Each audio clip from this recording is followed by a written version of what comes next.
که شخصیت بزرگ تورا که میشه گفت در بالاترین شامخترین درجه علم تورا قرار داشت به اسم و لقب سر تورا گرفته بود. سر تورا یعنی وزیر تورا یا رئیس تورا. چرا؟ چون بر تمام قسمت های تورا که ما داریم مسلط بود. تمام قسمت های تورا بخدام، چه تورای کتبی، تورای شفاهی، همه در مغز این جایگزین شده بود و همه را میدونست.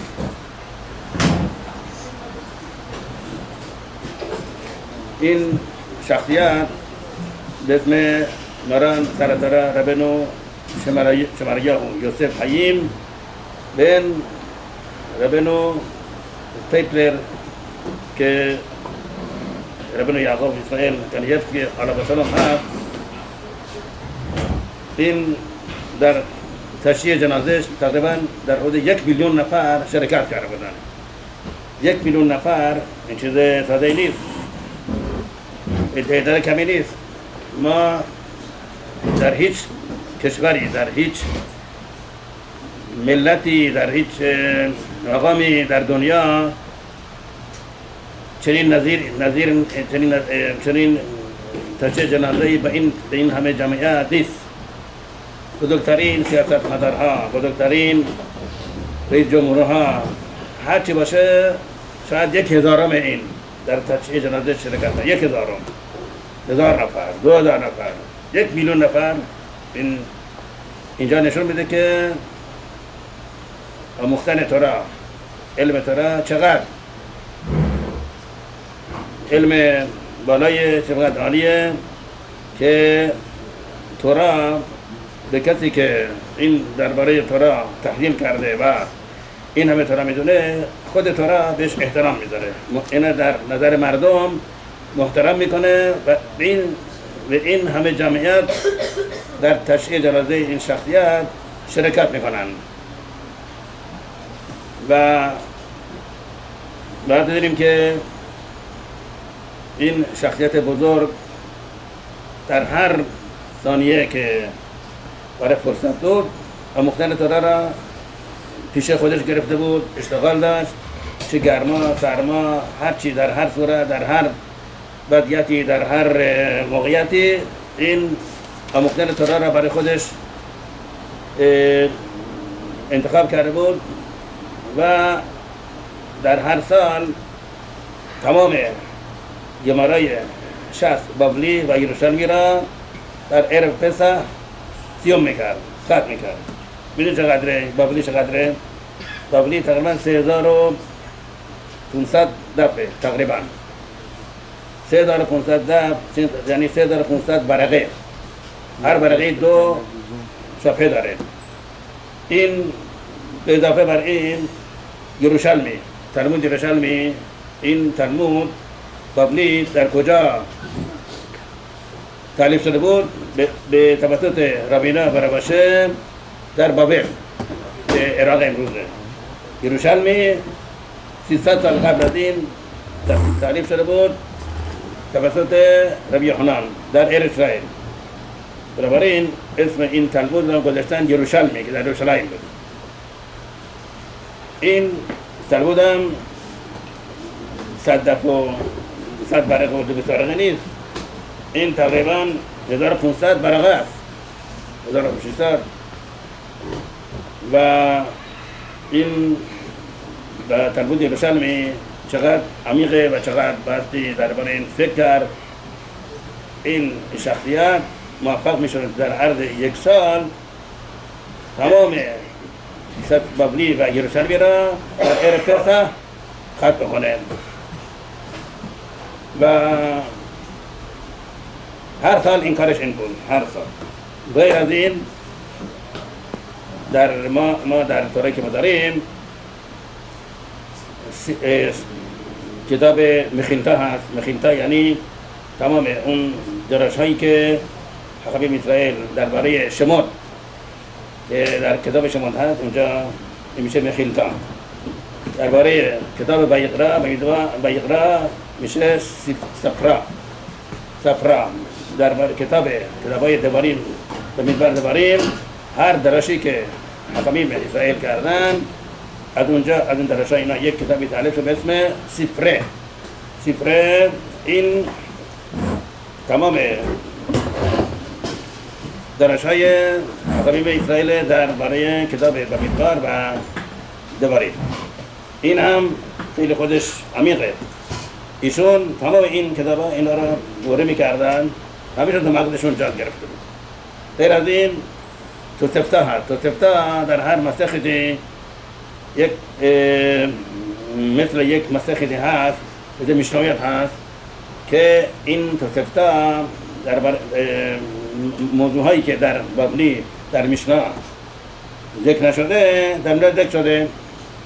هر قسمتی از تورایی که ما داریم که در میشنا ذکر نشده در توسفتا ذکر شده. این توسفتا هم همیشون دوره میکردن و همین در مغزشون جای گرفته بود. به غیر از این مفسرین تلمود مثل هرشبه ربن شلما بن ادیرت علیه السلام، ربن موشه بن محمد علیه السلام، ربن یونا علیه السلام و چندین مفسرین دیگه که درباره تلمود شرح داده بودن ایشون میدونستن. همینطور پیروش راشی درباره تمام بابلی تمام تورا نویم کتبیم ایشون میدونستن و یاد داشتن. در این شخصیت با این همه معلومات با این همه معرفت تورانی معلومه که 1 میلیون نفر تازه شاید کم باشه، بیشتر هم باید باشن. Thank you for everyone for coming tonight. You see we have a packed house. B'ezrat Hashem, next week we're going to also do the same seudah we did. If you guys weren't here, we have a very big seudah normally, and then we have the shiur after. Harav speaks in Farsi, I try to translate. So if you also want to, there's books downstairs in a few different languages. If anyone wants, they're free. And also, if you guys want to donate the food or help be a part of the mitzvah, please message me after. Or if you want to get added to the WhatsApp groups that all these videos get posted on, please message me after too, or one of the admins, or we can all add you to the group. So tonight's the seudah was donated for the refuah of Ashraf bat Godra, Sarah bat Eti. Also that B'ezrat Hashem Eliyahu ben Giti should find his Yeshuot. Amen. So tonight, as we all know, I said on the flyer, we're going to speak about Rav Chaim Kanievsky, Zecher Tzadik Lebracha. He was, Harav is saying, one of the biggest sages of our time, one of the biggest Rabbanim of our time, knowledge-wise. Harav said he had the title of Sara Torah. He was like the head of the Torah because how he had such a deep memorization and understanding of the written Torah as well as the oral Torah, all of the oral Torah. So his father was a stipler.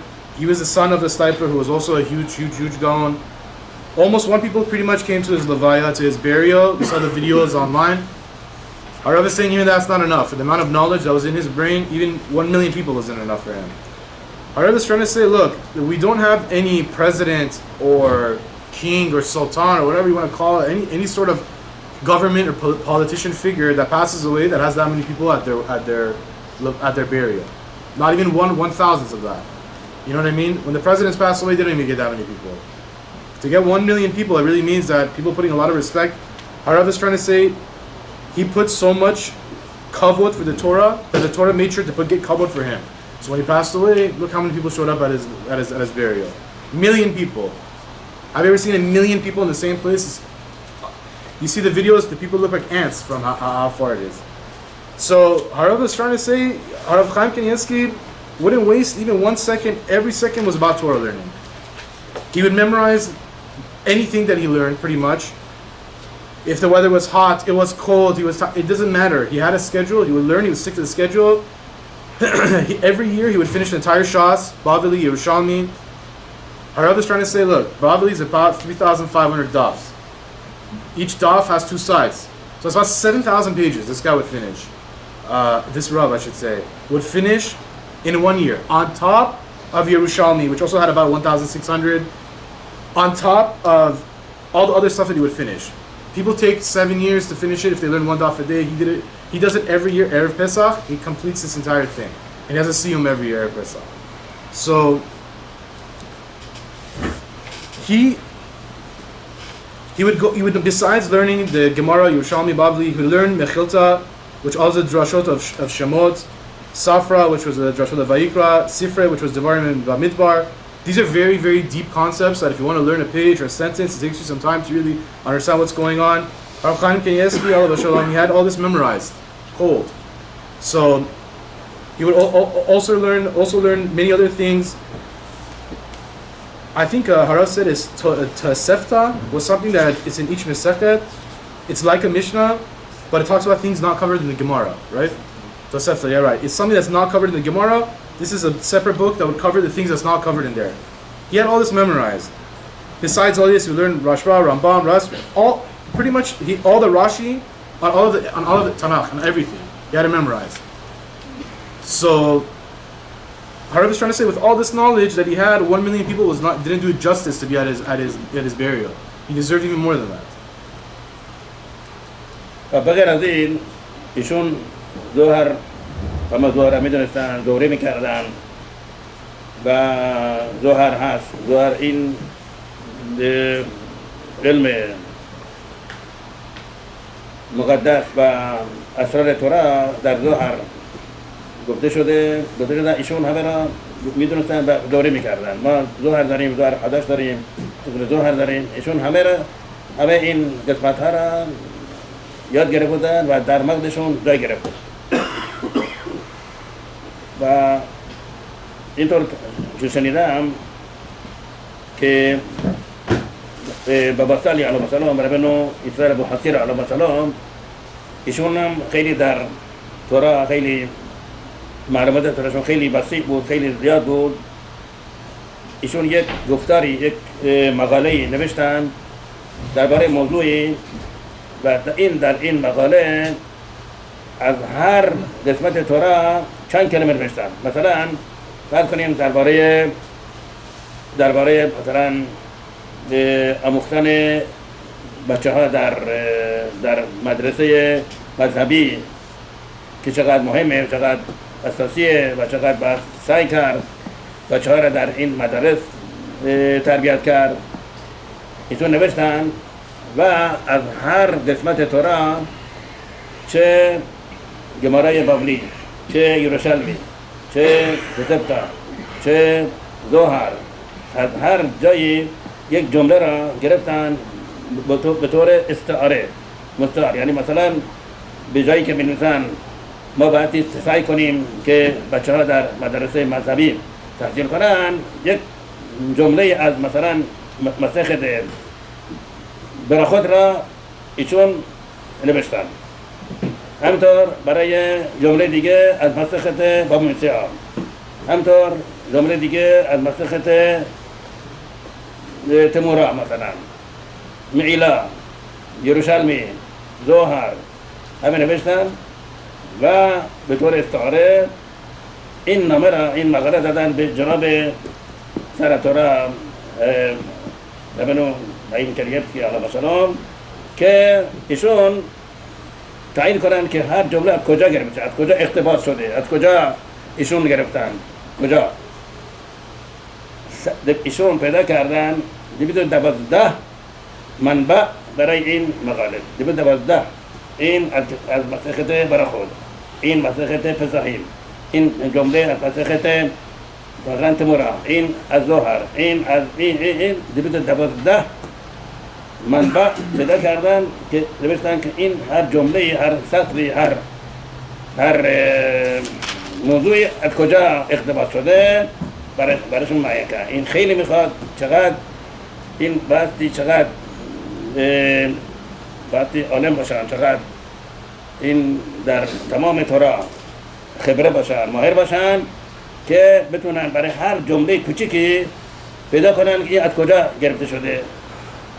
این 212 این شنیدم 212 منبع برای یک مقاله که چقدر 2 صفحه 3 صفحه اینطور بود معلومات ایشون. و چرا ایشون اینطور سعی می‌کرد که همه طور یاد بگیرن؟ برای اینکه در میدراش می‌فرماد که وقتی انسان فوت میکنه نشمان را در تحت قضاوت قرار میدن، محاکمه. فلان کس آیا تو را خوندی؟ تو را یاد گرفتی؟ میگه بله من خوندم، همیشه تو را یاد گرفتم، همیشه تو را برشید شمات به اقرا مقدار دوباره یاد گرفتم. خب یاد گرفتی چرا میشنه خوندی؟ میشنه یاد گرفتی؟ نه. چرا؟ اگر علت منطقی داشت، علت اجبارا نتونست میشه بخونه، آزاد میکنه. ولی اگر علت اجباری پیدا نکرد، دیگه این نام حد چرا؟ مگر قرآن خوندی ولی تو فرصت داشتی، امکان داشتی میشه یاد بگیری، چرا نگرفتی؟ کسی دیگه میاد دیگه میشه گرفت، تو را خوندی؟ بله. میشه یاد گرفتی؟ بله. خب چرا تو مثلا سفرا که همون گفتیم درشای همین درباره کتاب بیغرا یاد گرفتی؟ میگه نه. چرا نگرفتی؟ اگر برای این علت اجباری و علت منطقی پیدا کرد، عادت میگه برو گم میدن. نه برو گم نام. تو را خونده ولی اونطوری که بعد شاید نخونده اعتبار داره. همینطور میاد کسی میاد که تو را خونده، نجمه خونده، گمارا خوندی؟ نه. چرا نخوندی؟ اگر بگه فرصت نداشتم، اجباری بوده و براش واقعا ثابت میشه که واقعا این اجبارا نتونسته سوال کنه، خیلی. اگر نه برای بگه این نام. همینطور کسی میاد گمارا خونده، آیا تو هزار خوندی؟ نه. چرا نخوندی؟ نه. همینطور الاخر تا میرسه به معصب مرکبا، تا اونجایی که ازش میپرسن آیا تو درباره وضعیت عالم ها در بالا معلوماتی داری؟ آیا اطلاعاتی داری؟ آیا تو اشغال داشتی یا نه؟ اگر اینطور همینطور اجبارا نتونست، خب اگر نه بعد درگه این یعنی تا چه اندازه بعد انسان سعی کنه که تمام ترایات بگیره تا اونجا که امکان داره، تا اونجا با تمام قدرت. با چنین وضعیتی، با چنین شرایطی چطور امکان داره انسان بره بشینه جلوی تلویزیون و تلویزیون ببینه؟ تو را خوندی؟ نه. چرا؟ تلویزیون دیدم. تلویزیون برو برگردم.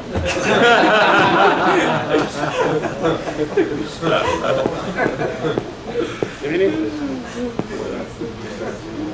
چه کردی؟ روزنامه خوندی؟ هی بدبخت تو نیست؟ برو گردم.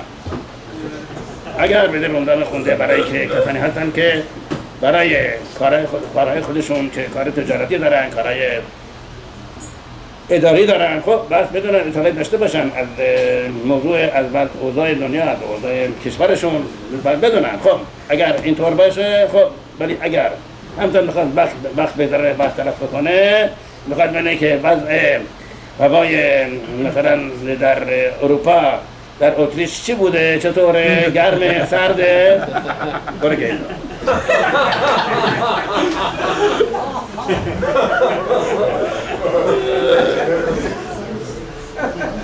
بنابراین ما خیال نکنیم که ایشون همین سرطورا برای کنیفتی علیه السلام همینطوری خونده میخواد فقط نشون بده که من چقدر عالم هستم. اینطور نبوده، بلکه میدونید که این وظیفه اجباریه که تمام تورا یاد بگیره، تمام تورا در مغزش جای بذاره. اگر نه حضرت سلام ازش بازخواست میشه، چرا نکرده؟ چرا وقت طلب کرد؟ Okay. So Harav is saying, besides this, you do all of Zohar, memorized, cool. So Harav is saying he heard himself that the Baba Sali was also, you guys know, Abu Khasira, the family, the lineage is crazy. He's like super, super high.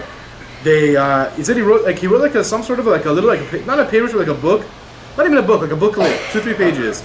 And he covered like pretty much a lot of different topics, and on those topics, without just saying like, oh, if you don't send your kids to public school, he's gonna end up not learning anything, he's gonna go to Gehenna. You would just put like a second from like a piece from Gemara Brachot that talks about how important is Torah learning, a piece from the Zohar that talks about, hey, you really gotta learn how important it is.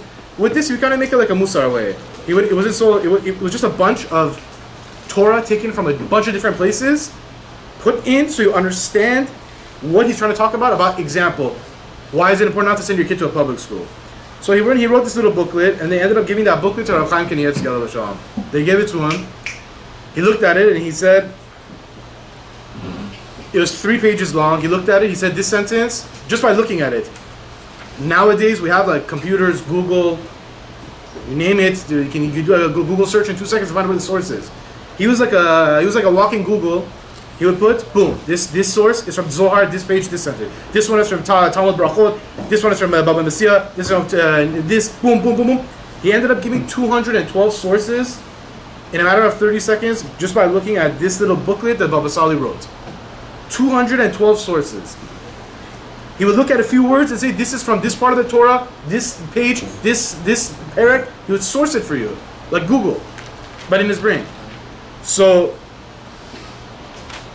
Harav, he pretty much knew everything cold. He knew the entire Torah, Tanakh cold.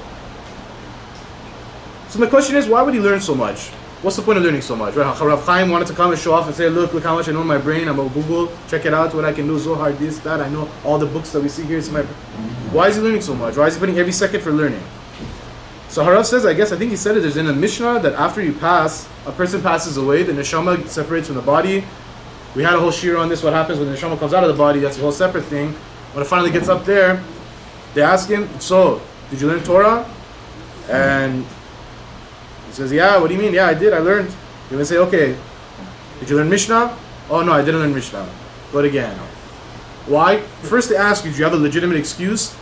Or you didn't watch, you didn't feel like learning because of whatever, you felt like doing something else? Yeah, no. Then they're going to ask you, oh, you learned Mishnah? Okay, fine. Then they're going to ask you, did you learn Gemara?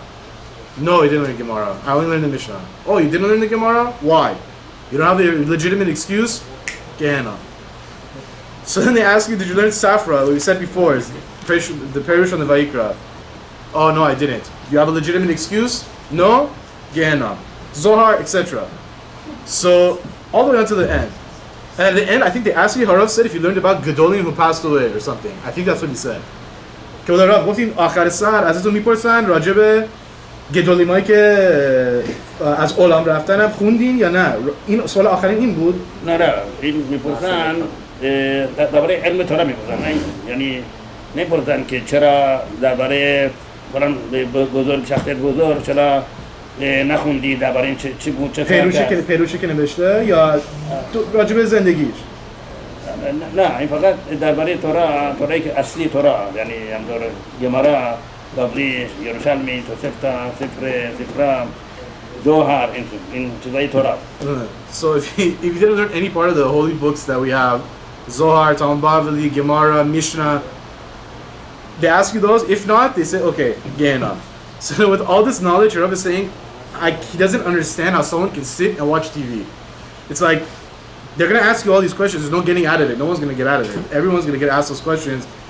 If you have a legitimate excuse, fine. But if they're going to ask you, why didn't you learn Zohar? Your answer is going to be, because I was watching the basketball game, the Lakers were on last game, final, whatever, Kobe's final game I wanted to watch. They're going to say, okay, hop in again. It's an automatic thing. Oh, you didn't learn because you were checking the weather? Hop in. You didn't learn because you're on Facebook? Just go. Just jump in. So, Harav Chaim Kanievsky didn't learn to show off his Torah knowledge. The reason he was learning is because it's a chiyuv to learn. And we have to learn everything that we possibly can to our potential. و اینم باید بدونیم که کسی که واقعا سعی میکنه که تمام تورا یاد بگیره مثل همین مرحوم و نه به خاطر اینکه مردم بهش احترام بکنن، بهش عزت بکنن و در دنیا معروف باشه، نه به خاطر این، فقط به خاطر اینکه اشن برخ فرموده و برای ایجاد شادی برای هشت برخ، برای رضایت، برای فرامکر رضایت هشت برخ تورا میخونه، هشت برخ برای احمد رضایت ایجاد میکنه، شادی ایجاد کنه. این آموختن تورا به این صورت چقدر به انسان درجات عالی میبخشه. یکی از اینها که هرچی که تبیلا که بخونه قبول میشه و هشت برخ این تبیلا این شخص را اجرا میکنه. این درباره همین پدرشون ربنو اسرائیل یعقوب کانیوفسکی علیه السلام که بهش لقب استیپلر علیه السلام دادن. استیپلر این استیپلر یعنی شهری که درشون اونجا زندگی میکردن استیپلر بوده و هر کسی که در یه شهری زندگی میکرده اسم شهر را بهش لقب دادن با اضافه رش استیپلر. اینطور استیپلر اینطور تعریف میکردن که ایشون در بنی براک بودن، در براک که این دفعه یه شخصی که نزدیکان ایشون بودن در حیاتشون یک درخت خیلی بزرگ بید بوده. بید ایشون این درخت کاشته بودن که مردم در سکوت بتونن از این درخت بید بیارن برای لولاب، اترو لولاب، هم برای روشن عربا. ایشون یه همسایه داشتن، این همسایه مذهبی نبوده و از این که این در حیاتش به درخت بید کاشته بوده میخواد برای سکوت برای مردم بدون تامین بکنه، این بعدش اومد این نمیخواد، مخالف بود، چون مذهبی نبود مخالف مذهب بود. چکار کرد؟ اومد از حیات خودش یک نقبی حفظ کرد، نقب، و این توی این نفت ریخت. این نفت بره به مجاورت ریشه های این درخت و این درخت خشک بشه. این شخص میاد به حضور پدرشون ربنو اسرائیل یعقوب کانیوفسکی علیه السلام، یه جناب رب من یه همسایه دارم، این چشمش نمیخواد ببینه که این درخت اینجا هست توی حیات من. چکار کرده؟ نفت ریخته. چکار کنم؟ این خشک میشه. میگه نه نترس، خوش نمیشه، هرچی بیشتر بریزه بهتر میشه. اگه نفت بیشتر میشه.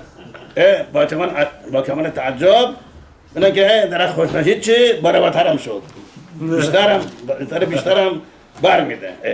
عجیب غریب. خب همینطور بود تا وقتی که این ربنو استیپلر فوت کرد درخت خوش شد.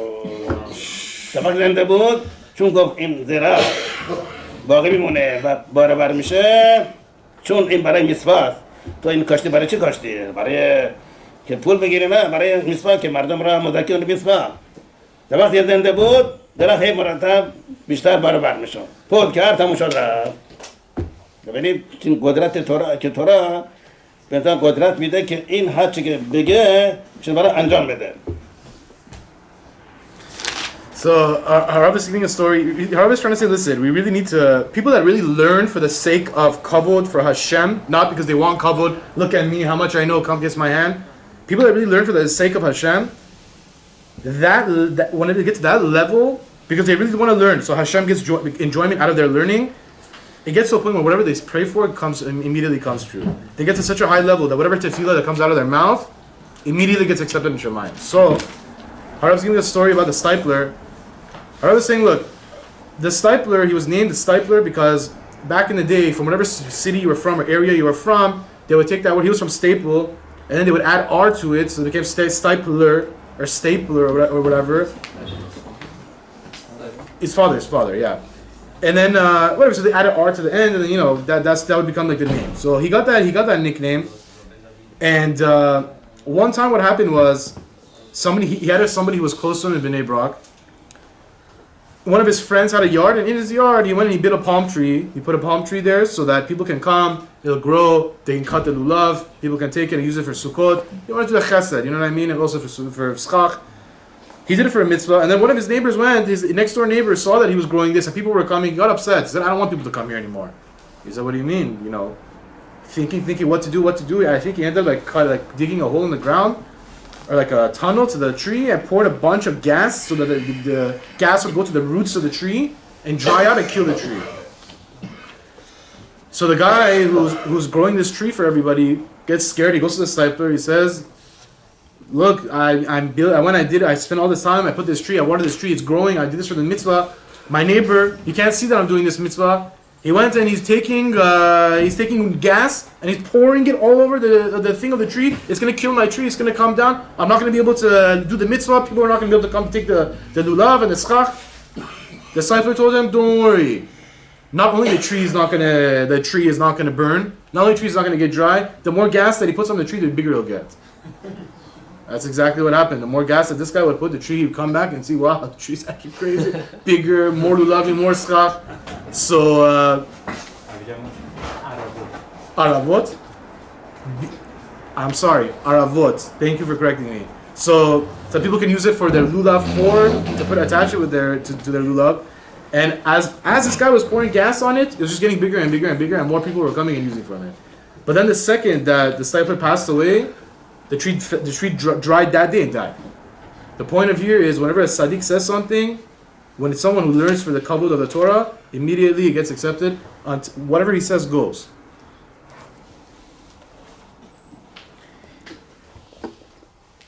و حالا که درباره این شخصیت صحبت کردیم، درباره شخصیت بسیار عالیقدر، بسیار شامخ که داییشون بودن به اسم ربنو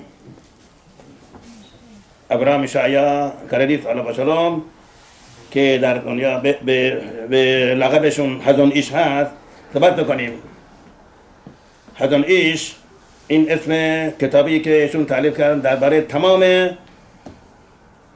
حلقات تورا، تمام قوانین تورا که ما داریم، ایشون کتابی تعریف کردن و اسمش حزون ایش.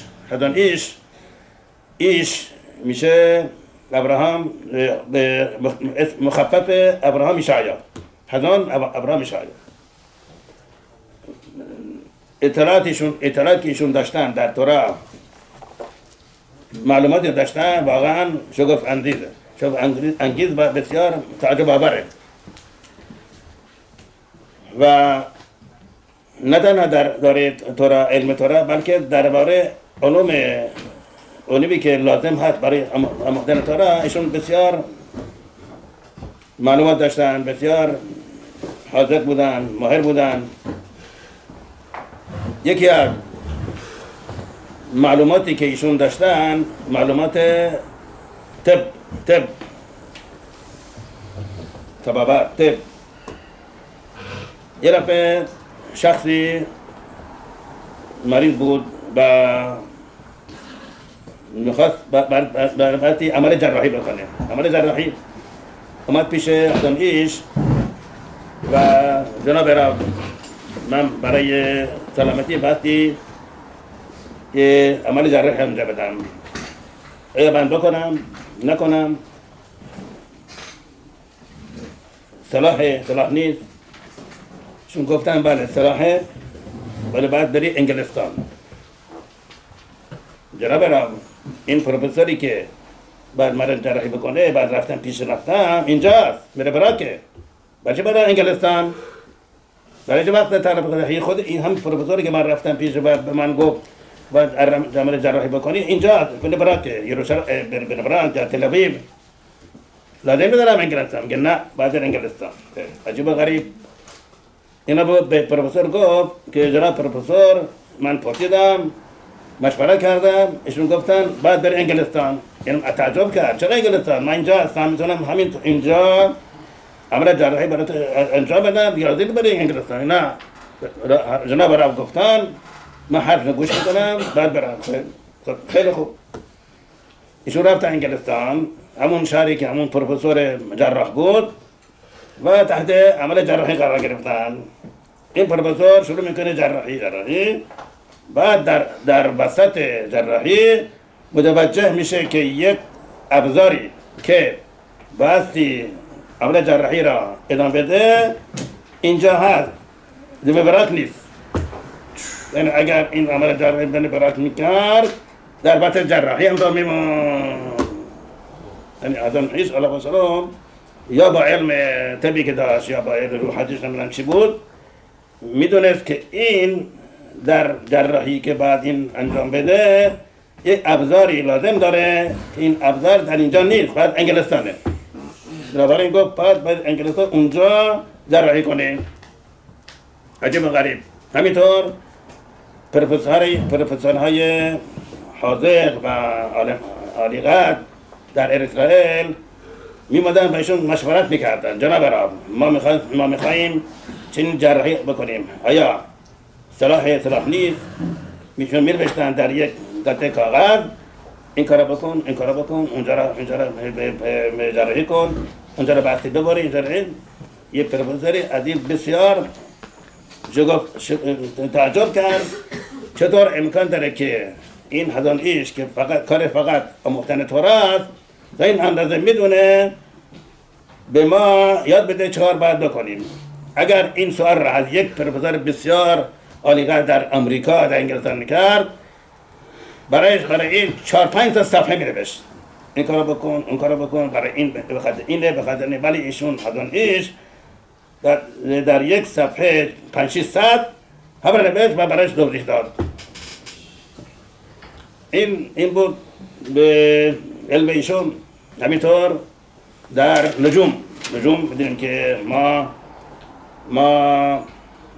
طبق قانون تورا باستی ماه ها را طبق گردش ماه ما حساب بکنیم. ماه های عبری طبق گردش ماهه، ولی چون در تورا فرموده که باید همیشه پسح در بهار باشه، سکوت در پاییز باشه، برای این هر چند سالی، هر 3 سالی، بعد وقت هر 2 سالی، به جایی که 12 باشه 13 ماهه. و این بسیار بسیار علم پیچیده و خیلی عمیقه و این هزان ایش علیه السلام درباره این علم نجوم و تعیین کردن ماه ها و تعیین کردن اول ماه و چه موقع باستی 29 روز باشه نباشه این تعریف کردن و هر کس بره نگاه کنه نه یکی نه دو تا 10 ها تصویر دایره و مثلثات و انواع اقسام شکل‌های دیگه است برای تعیین کردن این ماه که در کدام قسمت زمین کره زمین این ماه ممکنه که تجدید بشه و الی آخر. این واقعا این علمشون درباره این واقعا تعجب آور بود.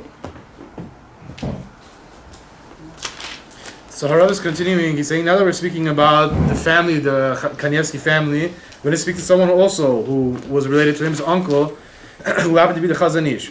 Rav Avraham Yeshayahu. Harav Shalom. So he ended up being called the Chazon Ish because it was a sefer that he wrote. There's pretty much all the halachot of all the Torah that he put into his book. And then the book was called the Chazon Ish, so he got the nickname the Chazon Ish. So he was on a very, very, very high level. And then he had a high level of Harav saying like a Ruach HaKodesh type thing. So like one person was very sick and ended up needing to get surgery for whatever his sickness was.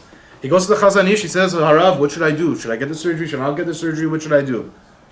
The Chazon Ish tells him, yes, you need to get the surgery, but you can't do that. You have to go to England in this city, go to that doctor, that guy will do it for you. So he tells him, I don't understand, I'm here in Bnei Brak or Israel or whatever, Tel Aviv, whatever. My doctor is here, the surgeon is here, why would I go to England? Says, no. You're going to go to England, you do it over there. He says, okay. He goes back to the doctor, he tells the doctor, listen, I appreciate you're helping me, but my rabbi told me I got to go to England to do the surgery. The doctor says, what do you mean? I'm here, I'm your surgeon, I have all your labs, I have all your record. He says, listen, I'm going to listen to him. I'm going to go. He ends up going to England. He goes to England, he meets with the city that the Chazon Ish wants to go to. The surgeon meets with him, the surgeon accepts his case, starts doing his case. And the surgeon was wondering himself also, like, why is this guy here from Israel? As he's doing the surgery and opening him up, he realized, wow, this tool that we have to perform this specific surgery for this specific case doesn't exist in Israel. It only exists here in England. They don't have that in Israel. And the Chazon Ish knew this and told him to go here, and he ended up doing it, and it was a successful surgery, and he was fine. Just shows you the level of Harav saying whatever, Ruach HaKodesh, whatever you want to call it, that he had. Also, big Rabbanim would go to him also, and they would say, listen, we're very sick. They ask the Chazon Ish, what should we do? The Chazon Ish would take out a piece of paper. He would say, you're going to go to the doctor, you're going to tell him to cut here, do this, perform this, do this surgery. This is how he's going to do it. This is where he's going to start from. He would draw like a prescription and give it to the doctor. And then the doctor would look at it and they would blow their minds. Like, what do you mean? Who gave this to you? Which professor gave? No, a rabbi gave this to us. What rabbi? He said, I'm serious. A rabbi gave it to us. And he gave detail. He's saying, Harav was saying, even the professors in England, the highest professors didn't understand how you wrote this down like this. But he knew, he had that knowledge to be this specific, not only about the Torah, but also about things like this, where big rabbanim would go to him. So, also about like how he did the calendar based on the moon and the rotation and all that stuff. So, I guess he really knew, every few years we have Adar bets, like we're in right now. It throws the calendar off to make sure that Pesach is in when around this time, and Purim is around this time. So I guess he drew like a super clear illustration of how the moon looks like, how the planets look like, or whatever, to know. So when everyone sees and they see the moon looks like this or looks like this, when exactly it is, when is exactly the date, when exactly the Adar bet should be, specific. So he didn't only have Torah knowledge, complete knowledge of everything. و یه موضوعی هم هست که این حضرت علیه السلام در این خیلی مهارت داشت، موضوع تعیین عوض شدن روزهای هفته. ما میدونیم که خط تاریخ هست، خط تاریخ که این گوییم تعیین کردن که مثلا در فلان جای اقیانوس آرام از این خط اگر کشتی رد بشه این روز عوض میشه تا این خط روز قبله، از خط بدره میشه روز بعد. اینطوره در دنیا، اینطور معموله. ولی حضرت علیه السلام با محاسبه کرده و با علمی که داشت، ایشون گفتن که نه، 6 ساعت از اسرائیل به طرف مشرق بریم، به طرف مشرق تا 6 ساعت متعلق به روز امروزه. از 6 ساعت به بالا به این طرف، به طرف مغرب، به طرف مشرق، این میشه روز بعدی، روز قبلی. تا اینجا میشه روز فعلی. مثلا ما بگیم فرض کنیم در اسرائیل ساعت 12 ظهر جمعه باشه، ظهر جمعه.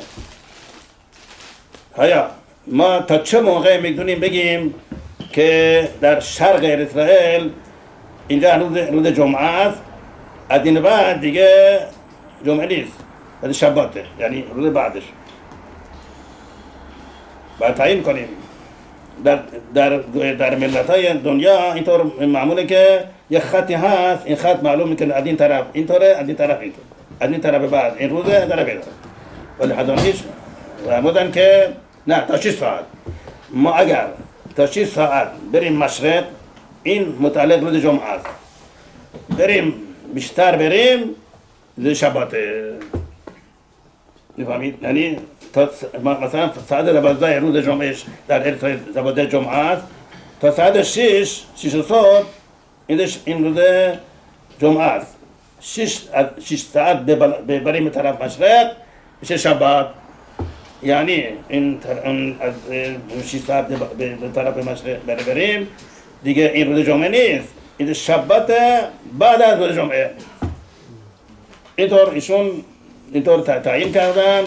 و طبق چرا؟ چون در جنگ جهانی دوم خیلی از جوانای یشیوا که در لهستان بودن رفتن شانگهای اون موقع در چین، ژاپن بوده و شانگهای این اونجا رفتن، اونجا زندگی میکردن، اونجا تورا میخوندن و این برای اینها یه مسئله ایجاد شد که اینها چه موقع برای شباته؟ شبات بعد از یروشلایم، قبل از یروشلایم، چقدره؟ چه موقع است؟ این سوال پیش اومد. همتا برای کیپور کیه؟ قبل از یروشلایم، بعد از یروشلایم. اگر مثلا در اسرائیل ساعت 12 شب کیپور باشه، اینها چه قانون دارن؟ قبل از کیپوره یا بعد از کیپور؟ این سوال برای پیش اومد. و بنابراین حضرت ایش اومد برای این تعیین کرد که نه تا 6 ساعت بریم مشرق متعلق به اریترائیل، از 6 ساعت به بالا به طرف مشرق بریم. این روز بعد بنابراین شانگهای بعد تعیین کرد آیا از اریترائیل 6 ساعت زودتره یا بیشتر. اگر بیشتر باشه این مال شباته، اگر کمتر باشه یا درست 6 ساعت باشه این روز جمعه است.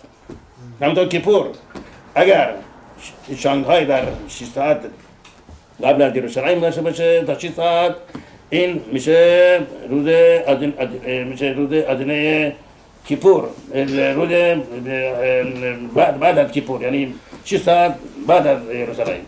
ولی اگر بیشتر شد باشه میشه درست بعد از یروشلایم، درست روز بعد. So also the Chazon Ish was super big, I guess, on making like his own sort of time zones with when it comes to the calendar.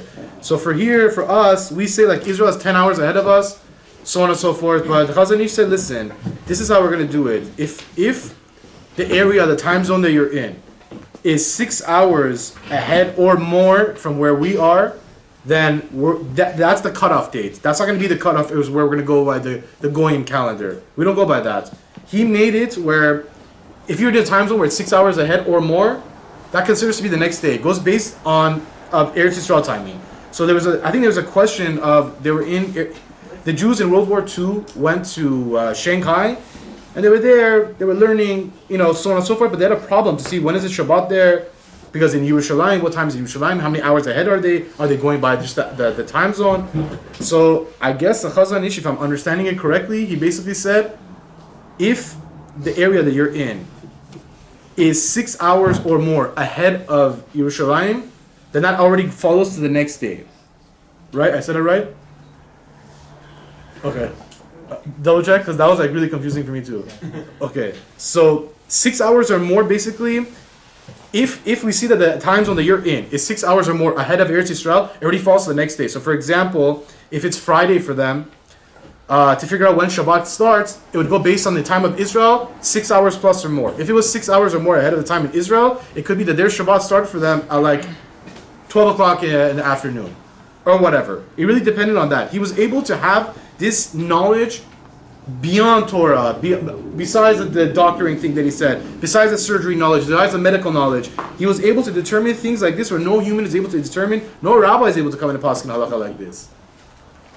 ولی باید توضیح بیشتر بدم. اگر مثلا ما فرض کنیم در یروشلایم 12 ظهر باشه، اگر بریم 6 ساعت بریم طرف مشرق، اونجا چه ساعتیه؟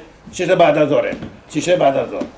حالا این اگر بیشتر بریم جلو 7 ساعت، این 7 ساعت میشه شب شبات یا شب جمعه. ایشون تعیین کردن که میشه شب جمعه. بیشتر از 6 ساعت نیست شب شبات، بلکه میشه شب جمعه. اینطور حساب کردن. محاسبه اینطوره که اگر 12 ظهر شبات جمعه باشه در مثلا هندوستان به طرف مشرق اسرائیل، اگر 5 ساعت فاصله باشه میشه 5 بعد از ظهر. 6 ساعت باشه 6 بعد از ظهر. از 6 ساعت بیشتر دیگه این 6 بعد از ظهر شب شبات نیست، بلکه شب جمعه. این مثال. So I think it was the opposite also, right? He said that if it's less than 6 hours from where you are, if it's for example 12 o'clock in Yerushalayim and the area that you're in is 6 hours ahead of that, more than 6 hours, then it's considered to be the following day, right? And then if it's 6 hours or less than that ahead of the time zone of Israel, then now considered to be the day before. So for example, 12 p.m. on Yerushalayim is right now. You're in Shanghai. There's 7 hours ahead. That would fall to it would fall to be Saturday in Shanghai, right? Because it's more than 6 hours. It would fall to the following day. Did I say it correctly, Rabbi Tov? Kol Rav. اینو که درست بگم میخوام make sure کنم. گفتیم اگه ساعت 12 ظهر توی یروشلایم باشه از بریم مشرق 6 ساعت بریم مشرق، اونجا میشه 6 بعد از ظهر. که اونجا 6 ساعت زودتره، میشه 6 بعد از ظهر. درسته. بیشتر باشه میشه 7 ساعت باشه، مثلا 6 ساعت و نیم باشه. این مال جمعه، این شبات نیست، ولی جمعه است. شب جمعه است. شب جمعه حساب میشه. آره شب جمعه، نه شب شبات. تا 6 ساعت شب شباته. بیشتر از 6 ساعت میشه شب جمعه. When does Shabbat fall? So he's saying it goes based on the time of Yerushalayim. So if you go east 6 hours east, and the time zone over there is within 6 hours of time of Israel, then it's the same day. But if it goes 7 hours or above, it falls to the following day. If I said it correctly What again. does that mean? Friday night, but not Shabbat. No, he's saying Thursday though. He meant Thursday. I think he's trying to say if it's Thursday where you are. Can you confirm that? که دارم ما گفتیم اگه 5 شبات باشه بله. توی اسرائیل ولی 7 ساعت بین فرق بین زمان باشه مثل روز جمعه به جایی که هستن. یعنی شما میگید پنجشنبه روز پنجشنبه مثلا پنجشنبه پنجشنبه ساعت 12 ظهر پنجشنبه در اسرائیل درسته. بله. ولی اونا توی شنگهای مثلا اگر 6 ساعت بشه میشه 6 میشه جمعه. بله میشه شب جمعه. Right. بیشتر از میشه شب پنجشنبه. اگه کمتر باشه از 6 ساعت میشه شب پنجشنبه. اگر بیشتر از 6 ساعت بشه میشه شب پنجشنبه. یعنی اونها 18 ساعت از اسرائیل دیرتر هستند. Oh, so When he says Shabbat yeah. he means Wednesday night. Yeah. Okay, so دیرتر هستند. بعد از تا 6 ساعت زودتر هستند. okay, so there's 20 18 ساعت دیرتر از اسرائیل. بعد 18 ساعت طول بکشه تا برسن به اسرائیل. Got it. you're 6 hours ahead, you go 18 hours. 6 ساعت برمیگه درسته. Okay, so there's 24 hours in a day. Harav is trying to say where we are is basically if it's, let's say for example 12 o'clock at night in Israel, right? And where you are is within 6 hours difference of where Israel, of the time of Israel is, it's the same day. If not, it falls a day behind. I was saying it wrong. It's 18 hours forward. No, that's if it's more than 6 hours. If it's 6 hours or more difference, then it falls 18 hours forward to get to the time that it is in Israel. So Shanghai was 6 hours. Shanghai, yeah. Shanghai, the difference is, yeah, more. شانگهای در اون موقع در ژاپن بود، الان مثلا در چینه. Right, at that time, Shanghai was it was considered part of Japan. Now it's like, yeah, now it's like, for example, in China. Did you guys get that? That makes sense? That shows that Chazon Ish was. Okay, we'll go ahead after. Yeah, I don't want to waste the time on this. We'll go ahead. Okay. بنابراین طبق این گفته باید انسان سعی کنه که هیچ وقت در اون مناطقی که این شبات با ارسال فرق داره 16 ساعت یا 6 ساعت اونجا مواظب باشه که این اونجا طبق حضان ایش باید رفتار کنه که این شبات که موقع است جمعه چه موقع است و چون کسانی بودن که با عقیده حضان ایش اختلاف داشتن پس انسان خودش را در اختلاف قرار نده یعنی سعی کنه تا 6 ساعت زودتر از یروشلایم تا اونجا هیچ اشکال نداره ولی بیشتر از 6 ساعت دیگه بر میخوره به اختلاف عقیده ولی خب طبق حضان ایش رفتار کنه اشکال نداره. So Harav is saying that a lot of times this causes confusion for people that are in different time zones, but those should follow what the Chazon Ish is saying and his shot on it, and like this, they won't fall into a suffix. And even if you do, if you stick with the Chazon Ish's way, you're good to go. I'm gonna go over this again because I think some people still are confused. We'll go over this after again. We'll make sure. The time zone is very. Yeah, the time zone stuff is super huge. We'll go again after. The AC stuff. بله و همونطور خبیر فرمودن که هر بچه‌ای به دایش بره بنابراین چون دایش این همه معلومات داشتن دورایی که داشتن همه در مستند بودن همه طورا بنابراین فرزندشون هم شبیهشون بودن. Also the Chachamim say, you know, your kids, you go to your uncle. The Farsi is out to B'daish after. So like over here, the Havdil, seriously. Who's Harav's uncle? I'll ask him later. So, you know, we said the Chaim Kanievsky has such an uncle, so he would follow this path. بله من این تعریف کنم درباره همین حضان ایش که یه دفعه یک عروسی نزدیکای عروسی این تحت معالجه دندان مثل بود قرار گرفت و به خاطر به علتی یک شیء یک چیز سوزن یک چیزی میاد تو گلشون میان که حضانیش میگن جناب را این افتاده توی گلوشون و ممکنه در نیاد تا عروسی من اگر اینطور باشه دیگه نمیشه عروسی را برگزار کرد. چیکار کنیم؟ عروسی را بندازیم، چیکار کنیم؟ بکنیم نکنیم؟ نه تا عروسی در میاد. همین طرف شد چند ساعت در اومد و حضانیش دید که مردم میگه او روح خودش داره چقدر بزرگه چقدر عالی قدره. او داره میگه نه احباط چیه؟ وقتی من بچه بودم اگر میافتادم زمین یا سرم میخورد جایی خون میومد مادرم میگفت که نه تا عروسی میگذاره. So I was in one more story about the Chazan Ish. Like one bride close to her wedding got some like needle or thorn or something stuck in her throat, and like they don't know what to do. Should we throw the wedding off? It's not gonna come out in time. What should we do? People are coming. What to do? So they go to Chazan Ish. Like, what do we do? It's like, don't worry. By your wedding, I guarantee it's gonna come out. Exactly that's what happened. It came out exactly the way he said. And then Chazan Ish saw everyone's like, oh wow, he has so much Chazan Rosh Chodesh. Look at the miracle he just did. This that. And Chazan Ish wasn't about getting kavod. So he went around and told people, he's like, no. So let me tell you why I said what I said. Because when I was a kid, anytime I would fall down or hit my head or something, my parents were like, don't worry. Like the Persians say, it means when it gets to your wedding, it's going to go all fixed, get away. I was just saying what my parents say. When it gets to your wedding, it just happened to be that I was right. I don't have Ruach HaKodesh or anything. He's trying to be anav, you know what I mean? Yeah, but he knew, for sure though, obviously. و ما این که با چه درسی باید یاد بگیریم از این جناب معظم مران سرطاره ربنو شمال یوسف حیم علیه السلام که تا اونجا که امکان داره بعد برای آموختن تورا زحمت بکشیم، سعی بکنیم، کوشش بکنیم. همینطور بعد به بچهای خودمون این همیشه عشق و علاقه آموختن تورا بهشون ببخشیم. بدونیم که خوشبختی مثل خوشبختی آموختن تورا نیست، نبوده نخواهد بود. ربنا حیم براتار ربطانام و حیم قدم فرمان که اگر انسان ها یعنی قوم اسرائیل شیرینی و لذت تورا را اونطور که باید باشه حس میکردن دیگه نمیخوان نه خوراک بخورن نه بخوابن نه میخونن تا اصلا از بین برن. اینطوری بنابراین هاشم برای چکار کرده؟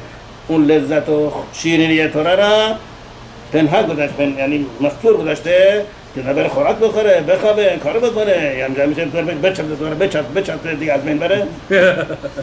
اینه. ولی در حقیقت آموختن تورا چقدر به انسان آرامش خاطر میده، آسایش خاطر میده، خوشبختی میده، امید به زندگی میده، رضایت از زندگی میده، انسان غرورش کم میشه، حواسهای ناجور اینا باطل میشن. واقعا خوشبخت واقعی کسی که تورا را بخونه، ولی به چه طریقی؟ به طریقی که با اندازن میسواها و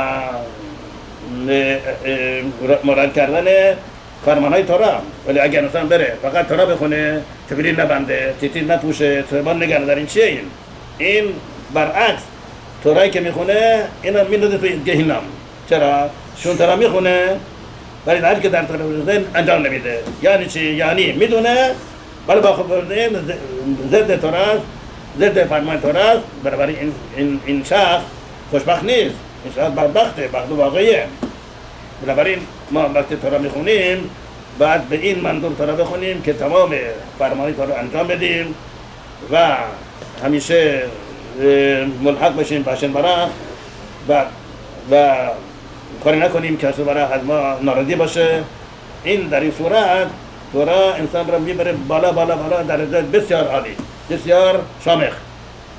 و همینطور که این جناب سر تورا علیه السلام در تاشه جناب میلیون نفر شرکت کردن، همینطور هم وقتی که نشمایشون رفت اون دنیا، چقدر چندین هزار صدیقین قدوسین من جمله حضان ایش و معلومه که پدرشون حضان ایش و تمام خانواده های ایشون و بزرگان دیگه اومدن به استقبالشون با چه عزتی، با چه احترامی، با چه شوکتی با چه شکوهی در رابطه استقبالش.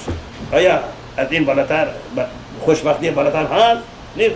برای هر کس وقتی به پسرانش این عشق تورا، عشق علاقه تورا بهشون وارد بکنه بدونه که از تورا بهتر نیست، بیشتر نیست، البته با مختلف با انجام میسموها و این واقعا اینا خوشبخت بشن.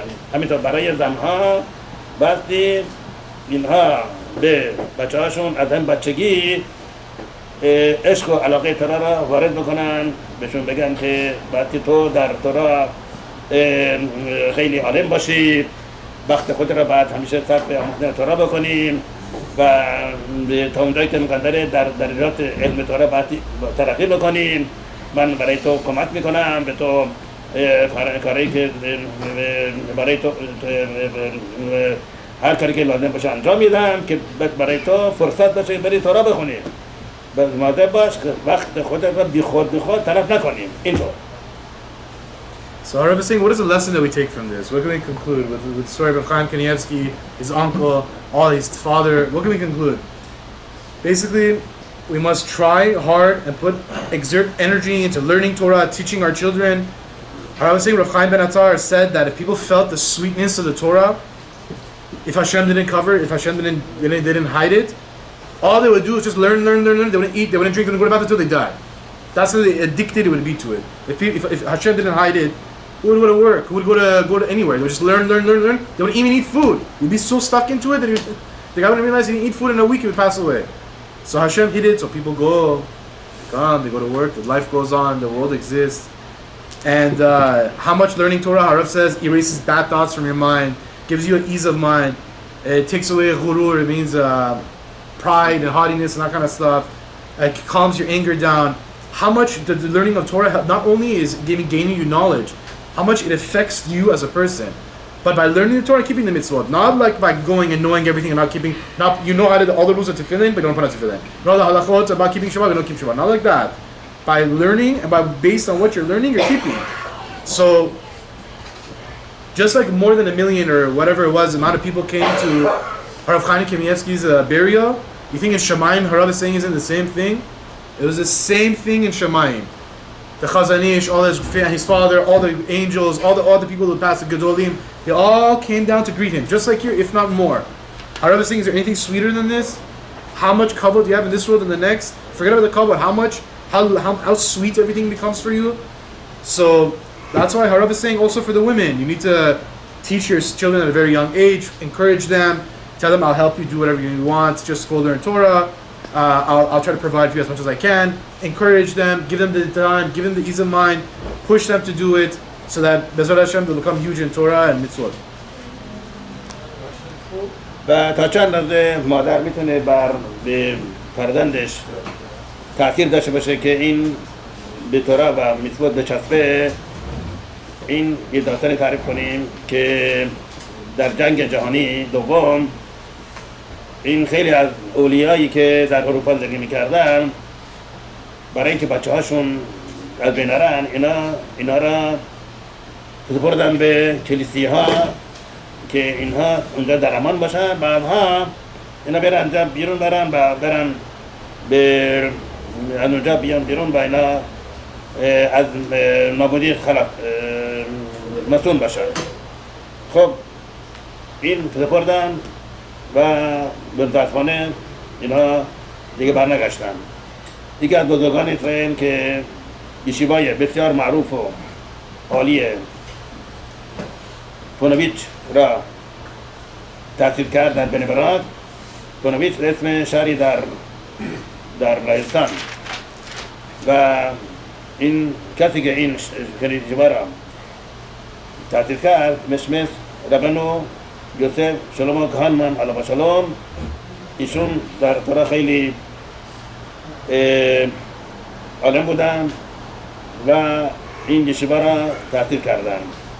ایشون شاگرد حفظ خایم بودن. حفظ خایم وقتی حفظ خایم زنده بود ایشون در یشیواشون تورا میخوند. این شخصیت مطلع شده بود که خیلی از بچه ها در کلیسیه ها اونجا زندگی میکنن و بهش اطلاع رسید که در فلان کلیسیا 200 نفر بچه ها اونجا هستن. خب رفت اون کلیسیا و با رئیس اون کلیسیا با اون کشک کلیسیا صحبت کرد. بله ما بچه هایی داریم که یهودی هستن، میخوایم دارن از اینجا بیاریم بیرون و ببرین اجازه بدید.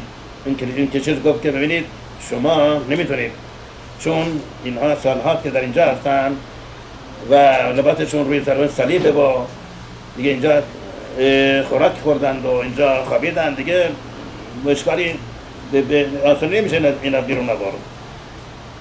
ایشون گفتن شما من میخوام با این کاری بکنم که اینا از اینجا خارج بشن.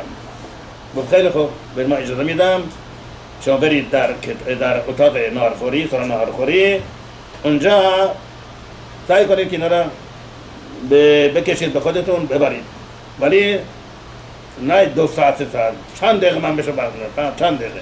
این خب باشه، چند دقیقه. ایشون رفتن در اون سالن ناهارخوری، ایزدن روی صندلی و شروع کردن گفتن شما اسرائیل هشم ملک السماوات. ناگهان 200 نفر از بچه‌ها گفتن مامه مادر. چی شد؟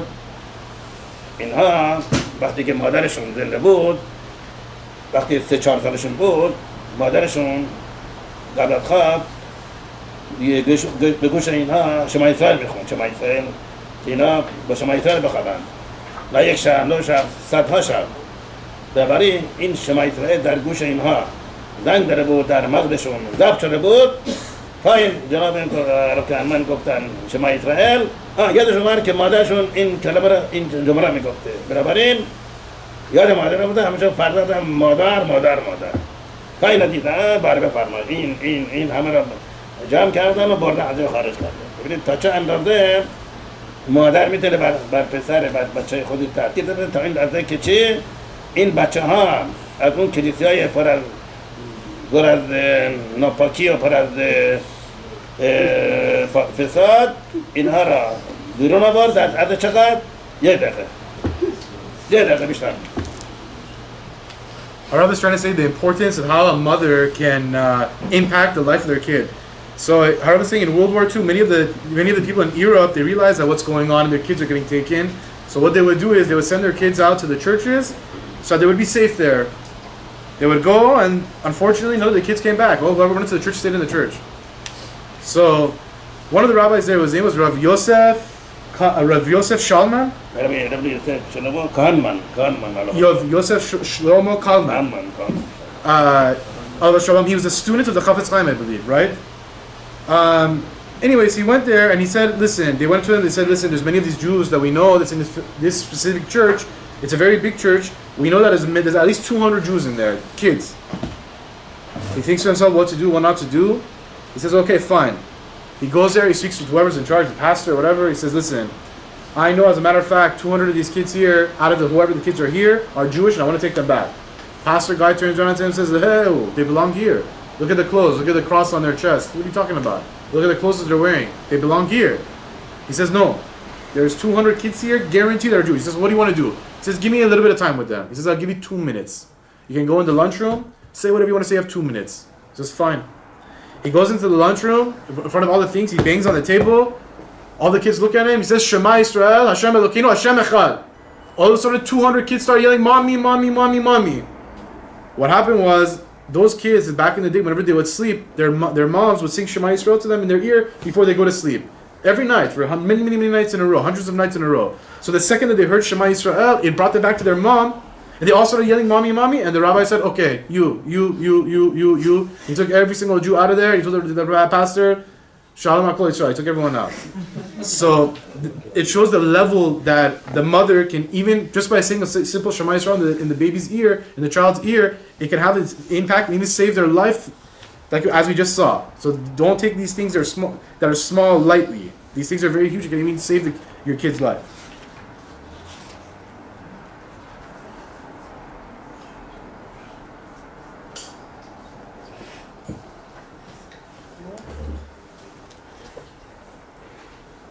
و بنابراین باید ما سعی کنیم که تا اونجایی که متعارف معلومات تورا را برای خودمون برای فرزندمون زیاد بکنیم و همینطور به دیگران هم تلقین کنیم که آموختن تورا از این هیچی بالاتر نیست.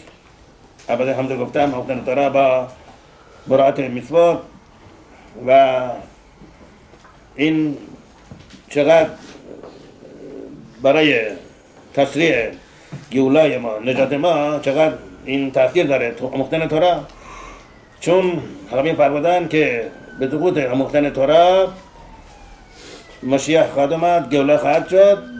همینطور در رمن حیم ملعتا رب در پرشا بیهی ایشون نوشتن که به خاطر آموختن تورا، به خود آموختن تورا این گولا خواهد شد.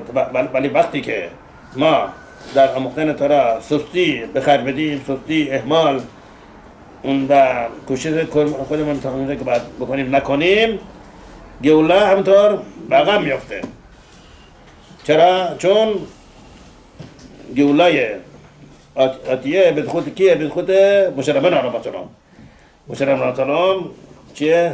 سمبل و مظهر تورا است. عطا کننده تورا به قوم اسرائیل. بنابراین انتظار داره که ما تا اونجایی که قدرت داریم تورا بخونیم و برای آموختن تورا زحمت بکشیم تا به خود آموختن تورا و زحمت کردن گولا هرچود در برای ما پدیدار بشه. آمین که Amen. So Harav is just concluding, he's saying how important learning Torah and actually diving into the Torah, keeping the mitzvot is.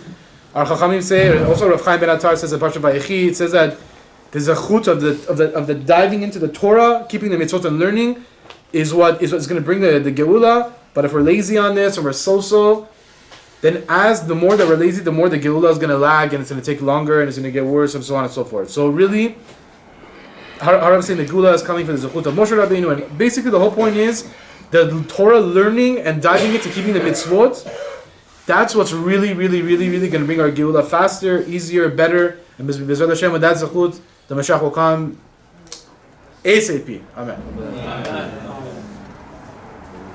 Okay, well,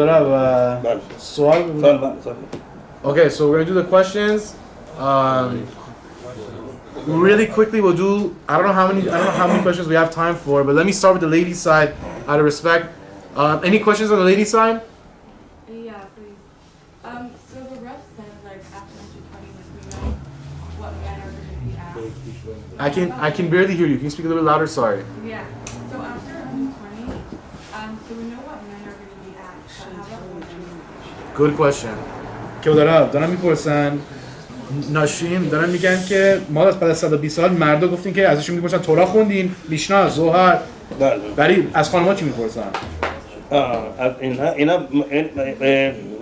زنها مادة هستن که تورا بخونن فقط برای مطلع شدن از چگونگی اندازدن میثوها، مثلا روشن کردن شب بله، مثلا چه موقع باید روشن کرد، چطور باید کرد، اگر تو فراموش بکنه نکنه، آیا بایستی جبران بکنه نکنه و تا چند دقیقه قبل از رو مثلا.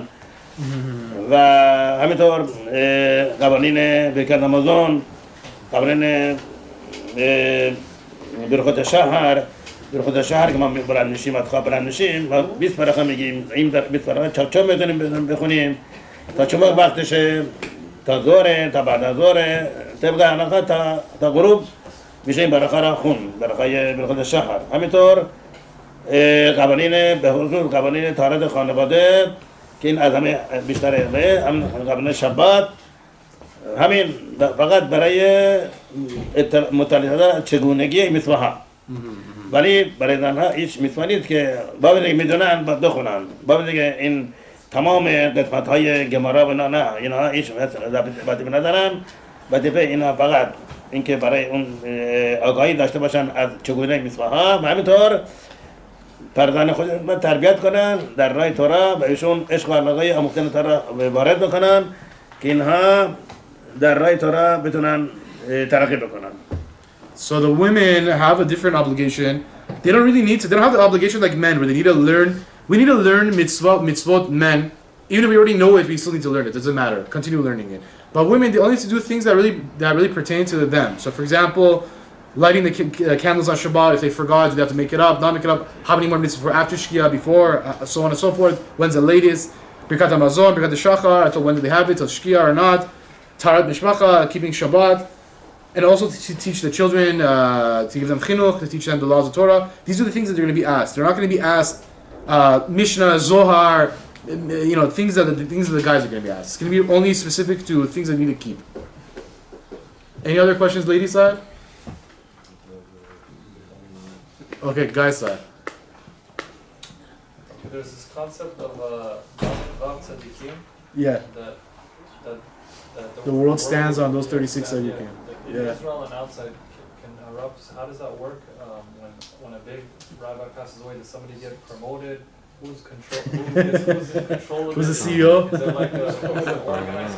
Can Harav speak on که this? دارن از میپرسن میگن که لامد واف صدیقیم دنیا برای اینا میچرخه هم در اسرائیل هم خروج اسرائیل پس وقتی میدونیم که راب خایم کنیوسکی علاوه شام که از اولام رفت چی میشه مثلا یه نفر دیگه میاد جاش بله این در خبر فرمودن قبل از اینکه صدیق از اینجا بره یه صدیق میاد و جاشو میگیره اینطوره پس همیشه 36 تا صدیقیم هستن یعنی اگه یکی داره از اولام بره یکی دیگه میاد جاشو میگیره بله میگه قبل از اینکه این فوت کنه یکی دیگه میاد تا ماشیخ بیاد همینطوریه همینطوره بله 36 تا در اسرائیل هستن 36 در خارج اسرائیل هستن Wow. No, so there's 36 Sadiqim, the Lamed Vav, there's 36 Lamed Vav Sadiqim outside of Israel, and there's the Lamed Vav inside of Israel. So what happens is, whenever someone is about to pass away, one of the Lamed Vav, there's a replacement that's already being there, who's going to take his place. So is he growing or is he getting born? I'm assuming that he's already there, and he's ready good to go, like, he has his guns loaded, you know what I mean, and he just takes over.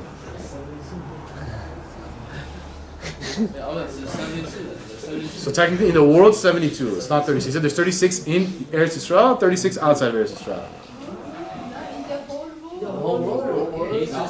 No.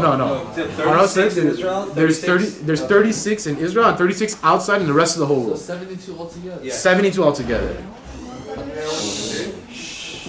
Yeah, I got Harav Gofel, yeah, that's what it is. He has one more question. Do they communicate or are they communicating with each other? It's a private question.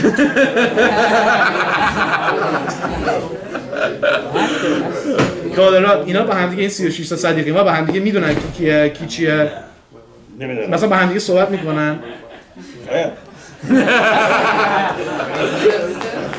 don't know, maybe. Obviously. Harav spoke about these great tzaddikim with the knowledge and Ruach HaKodesh.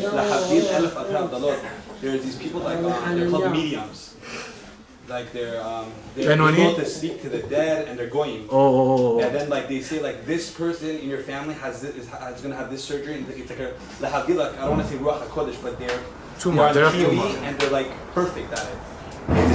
Is this fake? Like it's on TV, but I think maybe it's fake or not. که دارن سوال میپرسن میگن کسایی هستن که در گویما میگن اونجا میگن که من میتونم مثلا روح صدا کنم و من میتونم بگم که چه میدونم توی فامیلیتون این شخص بعد بره زیر عمل یه سال دیگه این شخص اینطور میشه و هر چیزی که میگن اینا راست میگن. اینا چیه؟ این که روح القدس نیست. اینا چیه؟ بله این ببینیم که در کوهلت اینطور نمیشه شده ده لومت ده حتی الوکیم ده لومت ده حتی الوکیم یعنی حسن مراخ وقتی که بیت المقدس اول بود همینطور که لویین بودن همینطور هم جادوگرایی بودن که از روی جادو کارهای خارج موافق طبیعی انجام میدادن. چرا؟ برای اینکه حسن مراخ میخواد انسان را در معرض آزمایش قرار بده. شاید با بدونیم که این جادوگرا این همه این کارهای عجیب میکنن میره دنبال اینها به اینا اعتقاد داره و از تورا دور میشه یا نه.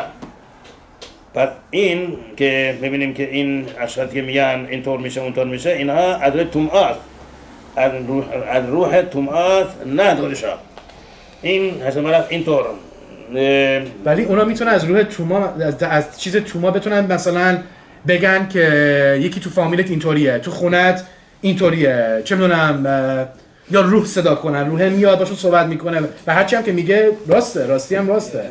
ولی این از روح طمعات و کسی که دنبال اینا بره اینا بالاخره میدن توی چاه کفر و بی‌ایمانی و دور شدن از تورا.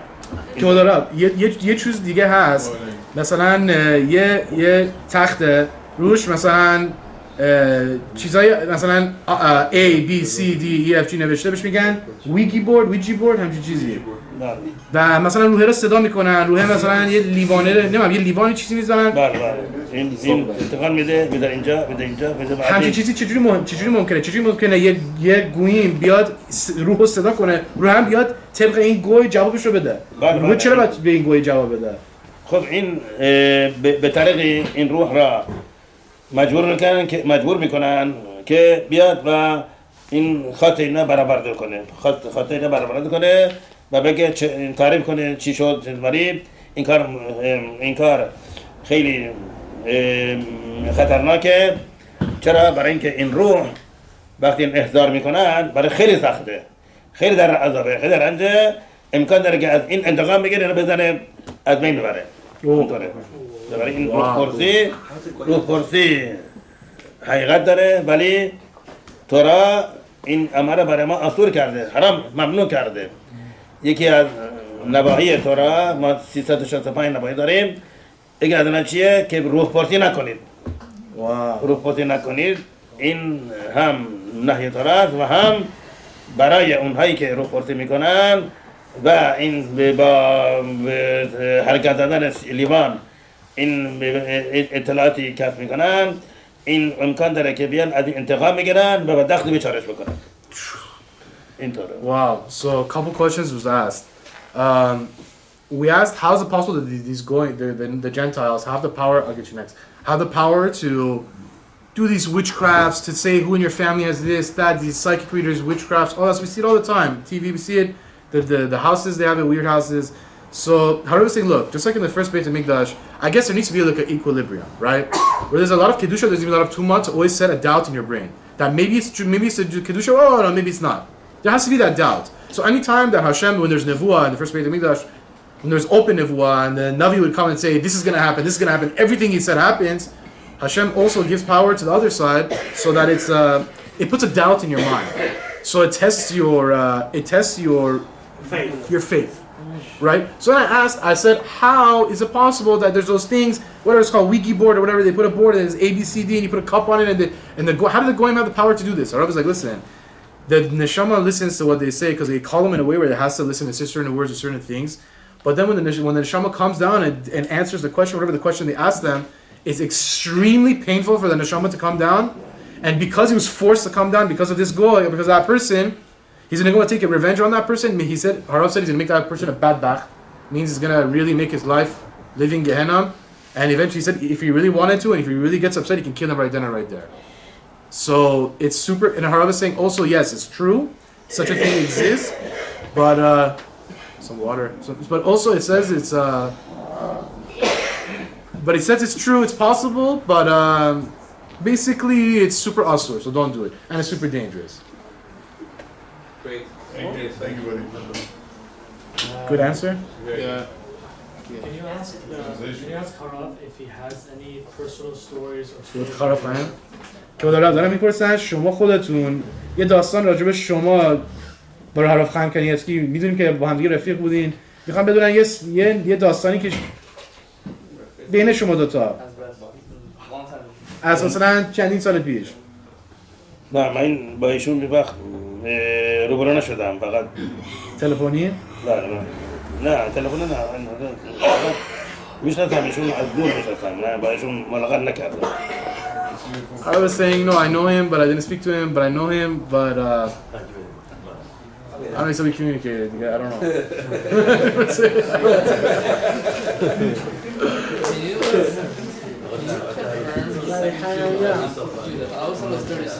I was that for sure is 36. 36 to 36. که دارم گفتیم 38 لامد بیرون ارث اسرائیل هستن و توی از کل دنیا 72 تا هستن. بله بله. Yeah, so it's 72. It's not 36. I always thought it was 36. I thought 36 also. Anything significant about the winter? The world stands on that. Anything significant about the differences? So our Chaim's learning after. It'll be couple. I mean,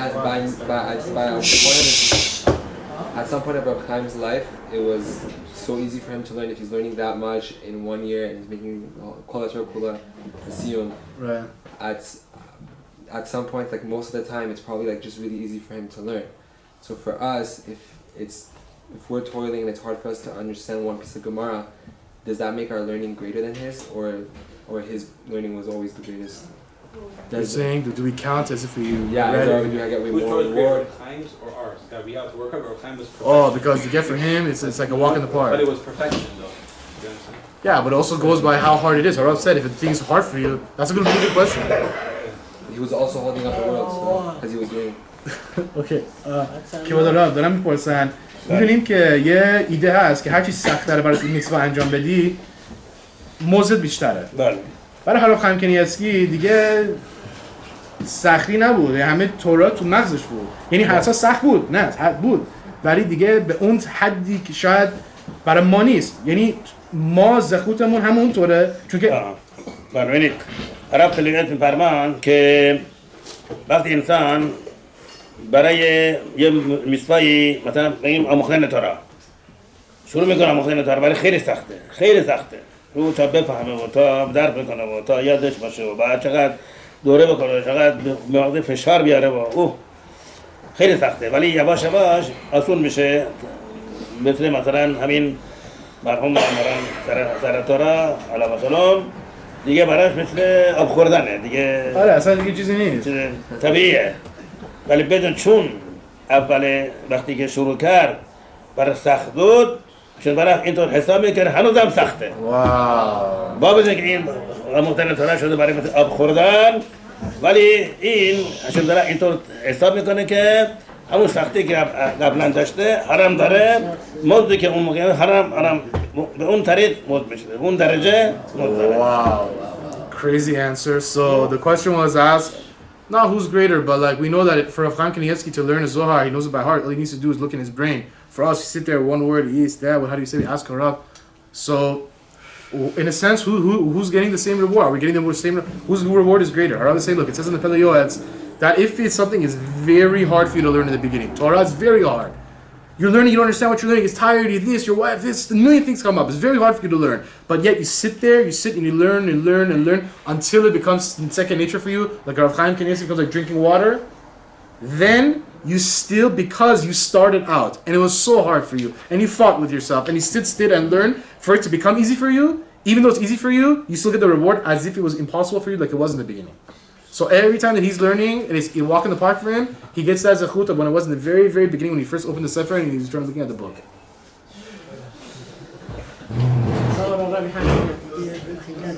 که دارم وقت هست برای سوال دیگه. Harav said that the importance of learning Torah, and then the guys. The importance of learning Torah, but the Eliyahu says that a person that is a supporter of Torah, he says like in Eliyahu says that if he's not, if he's supporting, he just has to make minyan. Does Harav agree with that, or? که دارم میگن توی پلیوس نوشته که کسی که کمک میکنه و مالی که کسی که تورا بخونه از اونم بزرگتره بهتره همچین چیزی هست؟ این به شرط که خودش هم تا اونجا که امکان داره تورا میخونه بله نه که فقط پول بده خودش بره تلویزیون ببینه بله انتقام میگیرن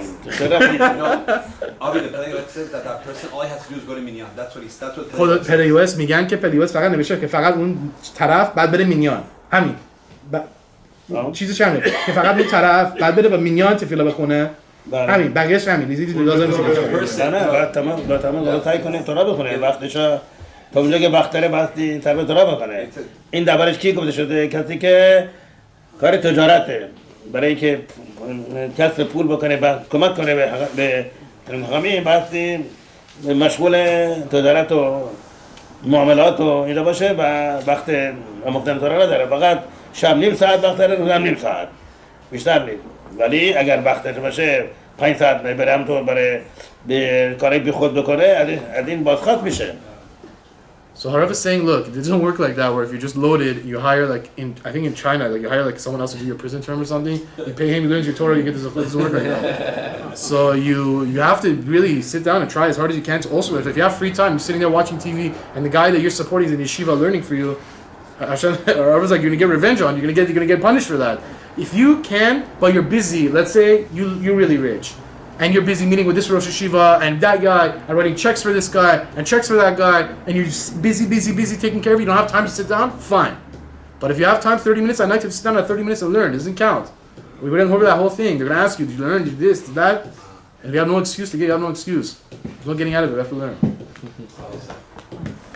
was wondering, do we, in order for a person for Allah to classify as a tzaddik, does he have to be specifically hidden from the world, or could it be even a gadol ador that might be Alam and Vav, you're saying? Yeah. The second thing is that does the Rabbi know a couple of examples of who was Alam tzaddik in the last generation? Or this generation. Or this generation. He won't tell you this generation. He'll tell you. ask.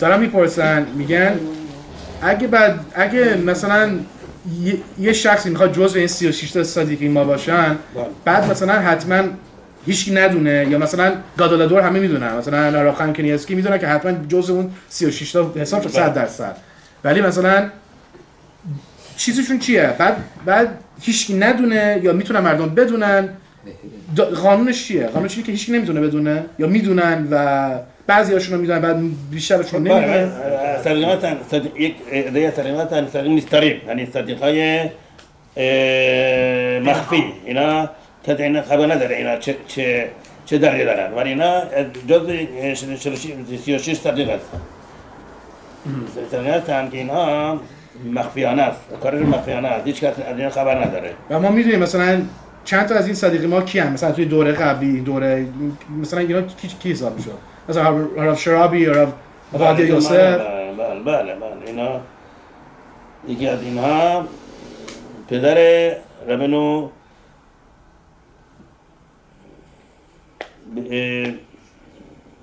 برتیون مصطفی شلیتا پدرشون ربنو سلمان مصطفی حتما یکی از دو صدیقین بودن حتما واو و اینها یک نفر هست که رئیس اینا سرکرده اینا این دیگه درجهش خیلی بالا اون رئیسشون بود شاید wow that's crazy no, he said it was like Ramadan. He's saying he was the head. He was the head of the 36. Salman was the head of the 36. When Harav says like that, it means... That means it was. He said, yeah. What did he say? What's the first part of the question? He said, yeah, they said there's there's some tzaddikim that are hidden. No one knows what they are, who they are, what they do, who they are, whatever. But there's the obvious ones, like, Harav or Chaim Kanievsky. You know what I mean? It can be both. Don't necessarily have to be hidden. Not necessarily have to be hidden, no. But there is a lot of them that are hidden and nobody knows what's going on. He said Rav Salman Mustafi, he was the head of the 36. There's one head, he said perhaps it could be he was the head. But that's what he said, perhaps. We have one more question. You see this concept from Avosh that HaKadosh Baruch Hu gives them time to prepare for Sabbath or for going to the next world. However, we don't see this by Rav Chaim. What is the heavenly message? He perhaps could have he didn't get sick, you're saying. He could have tear apart the Shamayim for Rachamei Shamayim for Mercy. Good question. He didn't have to. Good question. What is Hashem trying to tell us?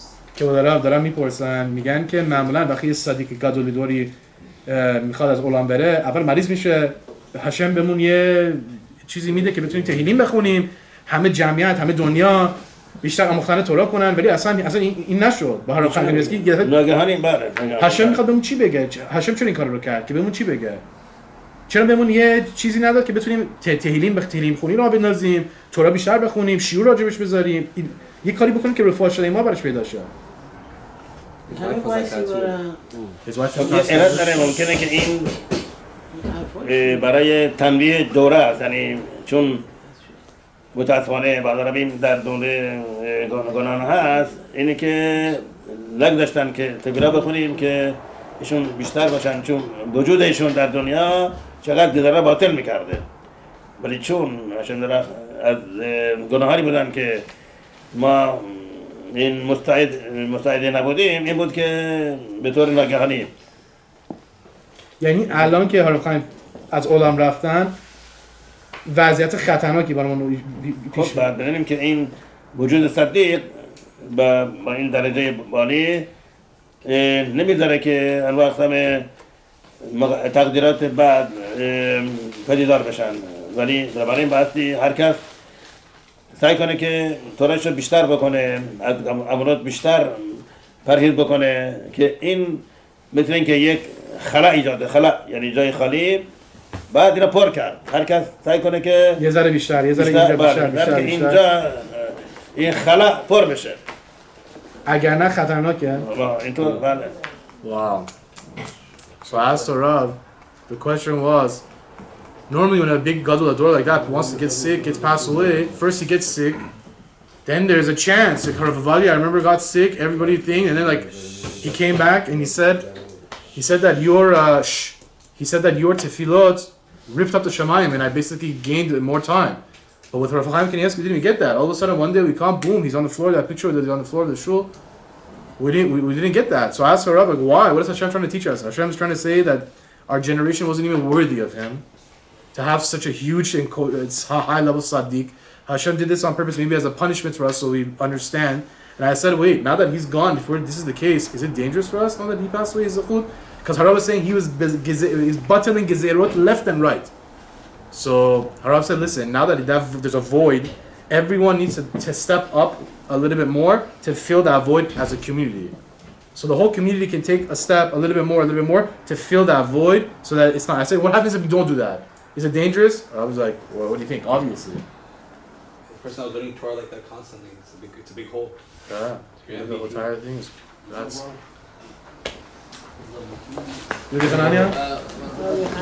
ولتون که زخوت این صدیق حقیقت مگر همه مثال باشه و این صدیق بزرگ در دنیا بالا برای تمام اسرائیل تبیرا بکنه که هشم برخ در تمام اسرائیل از انواع خطرات نجات بده به خصوص یهودیان در اوکراین اونجا همشون سالم باشن و هیچ خطری برشون پیش نیاد و ایشون تبیرا بکنن که هر زودتر نجات قوم اسرائیل فرا ظاهر بشه آمین که لطفا آمین زاکوارو